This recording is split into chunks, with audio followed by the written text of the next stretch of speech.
Thanks very much. Glad to be here. Thanks for the invitation. And I'm happy to be able to talk to you today about cybersecurity issues facing our nation and critical infrastructure and some thoughts on what to do about them. For those of you who aren't familiar with what we do at the National Security Agency, our mission is to make the nation safer by doing two things. First is providing foreign intelligence information to the nation's policymakers and warfighters in the executive branch. And the second thing is securing national security systems. By national security systems, those are things that handle, government systems that handle classified information or are otherwise critical to military or intelligence activities. And as you can imagine, those national security systems interact with a lot of other systems and rely on equipment that's manufactured by the private sector. The days of government designed and built equipment are in our past. And this creates new and significant common ground between what we do and what the Department of Defense does and the Homeland Security and critical infrastructure community. And as Deputy Director, one of my primary focuses is the security of national security systems against cyber threats. Why is that so important? You guys know the cyber environment is where our nation stores its wealth, its treasure, and its most important information. As a knowledge and information-based economy, our strategic advantage lies in our ability to access data, add value through analysis, and use the resulting information and intelligence to outmaneuver others. Our innovative ideas, business plans, and negotiating strategies are all online, and so are most of the transactions that underpin our daily lives. It's been forecast that 6.4 billion devices worldwide will be connected to the Internet of Things by the end of this year. That's a 30% increase over last year, and the projected figure by 2020 is almost 21 billion things connected to the Internet. Today, you can buy a refrigerator that'll tell you whether you have milk, what its expiration date is, and it'll automatically update you with an alert or update your shopping list. There are smart ice cubes. There are smart light bulbs. I even saw something on Indiegogo the other day that talks about smart diapers that can diagnose potential health problems with infants. More and more devices have built-in internet connectivity designed to provide additional features and convenience for you and to provide data to the companies that build them and supply them. And every single device that's connected to the internet provides additional attack surface for those who want to exploit them. And as a result, we have the challenge of identifying vulnerabilities in a constantly changing landscape of hardware and software and connections between them. And there are lots of risks out there to be concerned about. Cybercrime's on the rise. There are nearly 1 million new pieces of malware every day, and there are about 1.5 million annual criminal events. Cybercrime is a real threat to anybody who's connected to the internet. That means about 4,000 criminal cyber acts every day, 170 every hour, or nearly 3 attacks every minute. That means that in the course of my allotted time for remarks here, there's 75 potential attacks, and in the interest of stopping crime, I'm not going to use all my time. Making the threat even more real is the fact that the capabilities of malicious cyber actors are growing faster than the ability of individuals and private sector entities to defend against them. And unfortunately, the skills that you need to conduct these malicious acts are not as high as they used to be because of the plethora of software, automated tools, and even services that you can buy to conduct malicious activities. This allows actors ranging from state-sponsored entities to cyber criminals to just people with a grudge and a bank account to conduct computer network operations with little experience or investment costs. We've seen adversaries using multiple attack methods over weeks and months to establish and maintain hiding places in our networks. It's advancing beyond traditional threat vectors like email, web pages, malicious web components, removable media, instant messaging, drive-by downloads, insider manipulation, and social engineering. New attack vectors that we're seeing include things like mobile technologies, social media, cloud services, retail points of sale systems, third-party and supply chain vulnerabilities, and wearable devices. In addition to things like distributed denial of service activities and defacement operations, we see cyber actors engaged in espionage efforts directed against the defense and aerospace industries. And they're doing this in order to counteract the U.S. Technical advantages in weapon systems by designing systems that are competitive or by designing countermeasures to our systems. These attempts to gain access to information include attempts to gather credentials by individuals that can grant access to proprietary information, typically via spear phishing. In the days of receiving ungrammatical, misspelled emails purporting to be from long-lost friends are gone, or at least not used by nation-state actors or sophisticated criminals. Instead, these actors conduct extensive research on social media and other open sources. They combine that with sophisticated big data analysis, and they produce exquisitely targeted and completely normal-looking spear phishing messages. These same techniques are used by all nation-state actors and are the principal means that they use to gather user credentials to enable access to the target networks. And once on our networks, the adversary can disrupt or deny service, steal information, or modify data. And we see them doing sophisticated operations, bank shots, where they will use social media open source information to develop a spear phishing technique to go after an individual, to gather his or her credentials, use those credentials to access their home network because it has a trust relationship with a second network, go into that network, gather credentials, elevate privileges, and use that to go to a third network that's actually the target network. And so that's something that we see more and more often. There are nation states with national strategies against which they put considerable resources to grow their economy by stealing research and development information from leading companies around the world. And China's a prime example of this.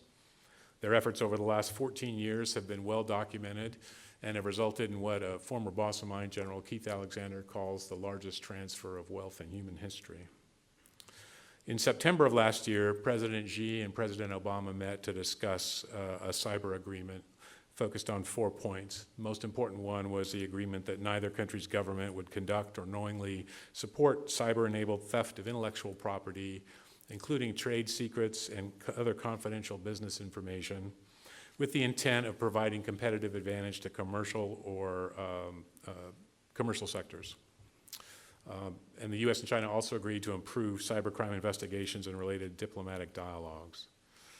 Yet private cybersecurity firms report that Chinese cyber operations continue to target and exploit US government, defense industry, academic, and private computer networks. It's not yet clear whether the results are going to their commercial sector. But we continue to express to the Chinese leadership that cyber-enabled theft from private industry to gain unfair commercial and negotiations advantage is unacceptable and damages our bilateral partnership. The threat's not just to our intellectual property. America has spent decades and countless dollars building the most formidable military force the world has ever seen. But the biggest threat to our national security these days is not from air, land, or sea. It comes from the cyber domain. And the Director of National Intelligence led with that during his annual threat assessment briefing to Congress in March. I don't need to remind any of you that a computer with an internet connection in the hands of a knowledgeable adversary can wreak havoc on an individual, a business, a city, or a nation. Our nation's critical infrastructure, which is primarily owned and operated by you, the private sector, and has evolved over years to be more resilient to natural events, is not immune from the changing threat environment associated with the internet and the Internet of Things. As you know, Presidential Policy Directive 21 identifies 16 critical infrastructure sectors in the United States, and I'm not going to name them all. This critical infrastructure is essential to our country and to our economy and our way of life. And most of these sectors have a strong dependence on both the energy and the financial sector. And many of these critical infrastructures have a strong dependence on industrial control systems. Historically, ICS have been obscure as related to regular IT networks with proprietary software and proprietary hardware. And that obscurity provided a certain level of protection against cyber attacks. But as these industrial control systems are more and more connected to the internet for ease of operation and efficiencies, that makes that separation less effective. And unfortunately, those industrial control systems were not designed, not built to defend themselves against cyber attacks or to detect nefarious cyber activity within them. And connecting the systems to the internet has dramatically increased the security vulnerabilities. Not only that, but our adversaries are willing to push the envelope to see how much access they can gain to our industrial control systems. The recent Bowman Avenue Dam in Rye, New York compromise is an example of that. There was no damage done this time, at least as far as we know, but perhaps this was simply a proof of concept for future attack vectors. And the actors, international nation-state actors who engage in targeted attacks against our industrial control system continue at an alarming rate. You guys know about the potential physical effects of cyber attacks. It's well documented through well-documented things like the Aurora generator experiment in Idaho National Lab in 2007, the Sayano-Shushenskaya hydroelectric dam accident in 2009, and Stuxnet in 2010. Those are all well-known examples where software resulted in physical damage to industrial control system control devices. But you don't necessarily have to destroy the equipment. There's been plenty of press recently regarding critical infrastructure assets excuse me, that have been targeted. A recent example is the Ukrainian electrical power grid blackout in just before Christmas last year. First successful attack to take down an entire power grid. It resulted in about 250,000 people not having power. External attackers use stolen credentials to remotely manipulate the SCADA systems and to turn off the grid. They took additional measures inside the network to delay recovery time to minimize the chances that, or the ability of the operators to turn the system back on. And according to the folks from the ICS CERT, employing best practices would have mitigated most of the effects of the Ukrainian attack. And I already mentioned the infiltration of Bowman Avenue Dam's ICS equipment. That was highlighted in the recent indictment by the Department of Justice of 7 Iranian hackers, Iranian Revolutionary Guard Corps actors. Those same actors were involved in a series of distributed denial of service attacks directed against the U.S. financial sector in 2012, 2013. Another example is the black energy malware, the same malware that was used in the Ukrainian attack that has been used to infect a number of electrical power ICS systems in the United States over the last few years. That software has undergone significant evolution. There are a number of versions out there, and it's difficult to know whether to attribute this malware to one actor or to a series of different actors. And the last example is the Havex malware that was used in 2014 in a number of cyber incidents directed against the energy sector. This is interesting malware because it can deploy multiple different payloads. One payload can be used to gather intelligence, another can be used to turn things on and off. We should also be concerned that the utilities industry has been and likely will continue to be a target for Chinese state-sponsored cyber groups. No doubt Chinese military planners are aware of the importance of the critical infrastructure to the operations of the nation writ large and the U.S. military in particular. But it's important to distinguish between cyber espionage aimed at stealing data or intellectual property and cyber espionage used for the purpose of enabling future network operations to disrupt, deny access, or destroy critical infrastructure. We're seeing more adversaries, more nation-state adversaries, work at establishing a hidden presence or to blend in with a targeted organization using multiple attack vectors over weeks or months to establish persistent points of presence in key cyber terrain. And as an intelligence professional, it's hard to imagine a purpose for this exploitation and persistence on critical infrastructure networks as anything other than reconnaissance and pre-emplacement of tools for the purpose of interfering with the system's operation should that be desired. If the purpose was to understand how the systems worked or to understand the equipment, the adversaries would be better off getting that information by targeting the manufacturers. The bottom line here is that our adversaries have a clear understanding of the potential effects of the compromise of critical infrastructure.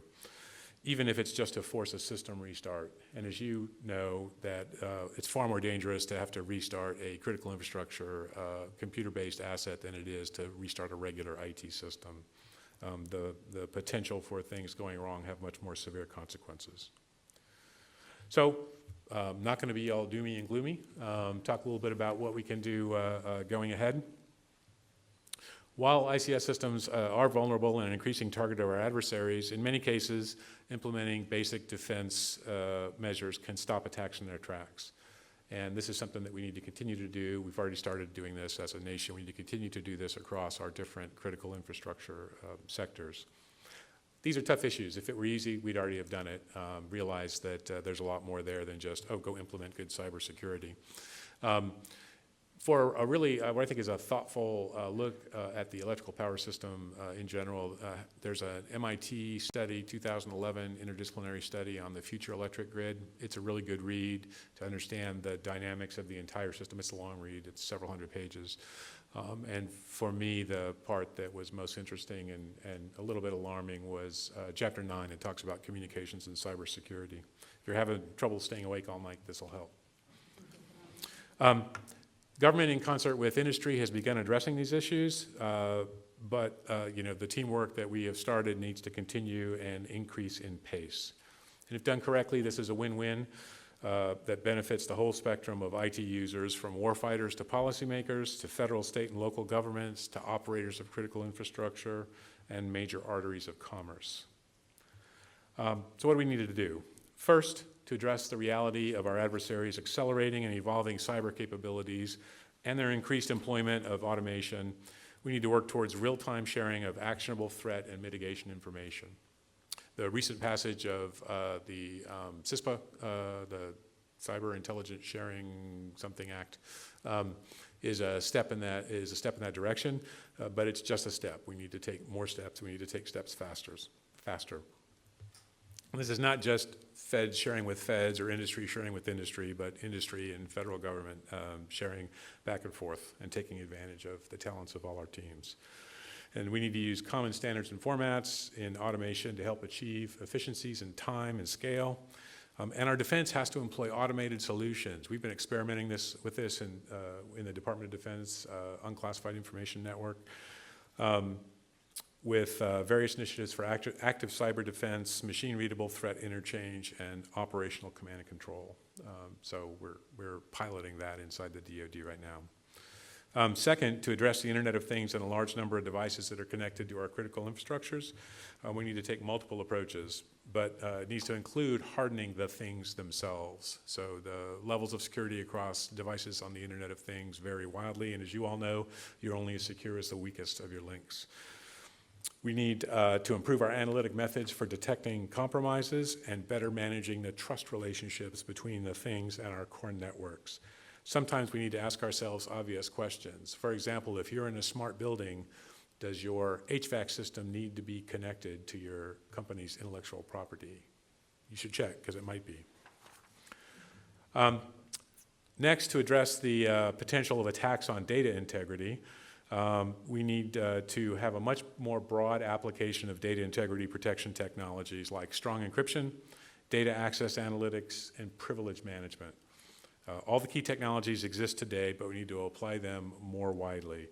I believe data integrity attacks are going to become more prevalent in the coming years. While the confidentiality of communications is important, the integrity of communications, software, and the IT equipment is even more important.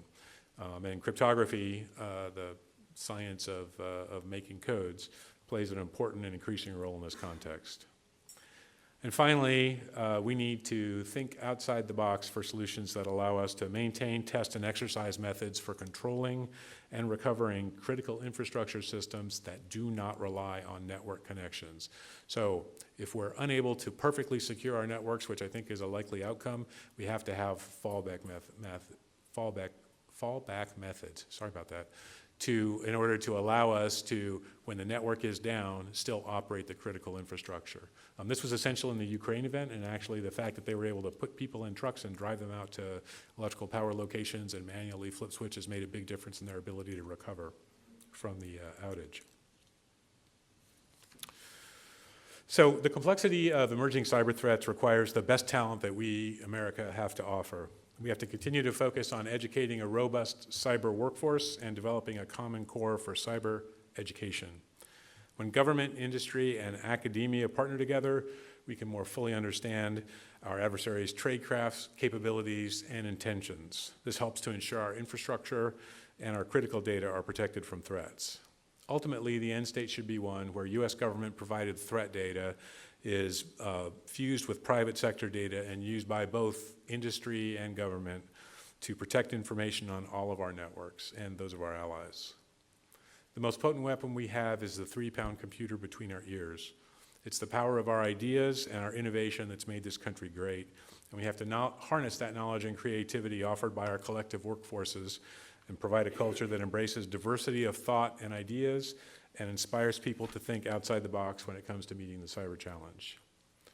In a world where technology changes constantly and our adversaries' tradecraft evolves just as rapidly, we have no other choice than to partner to make our critical national security systems and critical infrastructure more resilient and more secure. Thank you, and I'm happy to take any questions.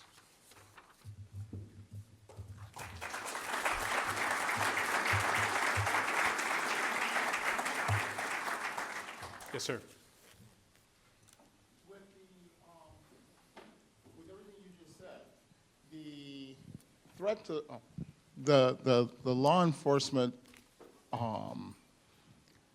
inability to deal with the security measures we need to take is a conundrum on both sides, I believe. Do you have any ideas on that? Can you be more specific about what security okay. measures? I mean, perfect example, the drug dealer cases, the FBI with the iPhone, those kinds of things. Right. So yeah, that's a big national policy issue. I mean, I think the president, when he was in South by Southwest in March, talked about this, and he said, you know,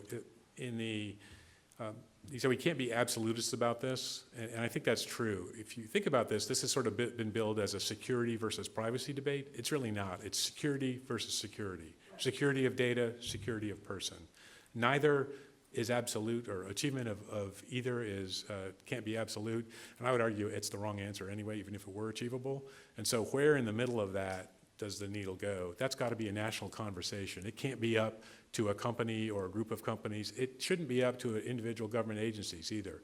It needs to be a conversation between technologists, privacy advocates, law enforcement, national security folks, domestic policy folks, and the Congress. Come to a conclusion and then put that into law. I think that's the way that has to go. But we're not there yet, clearly. Other questions? Okay, thanks very much.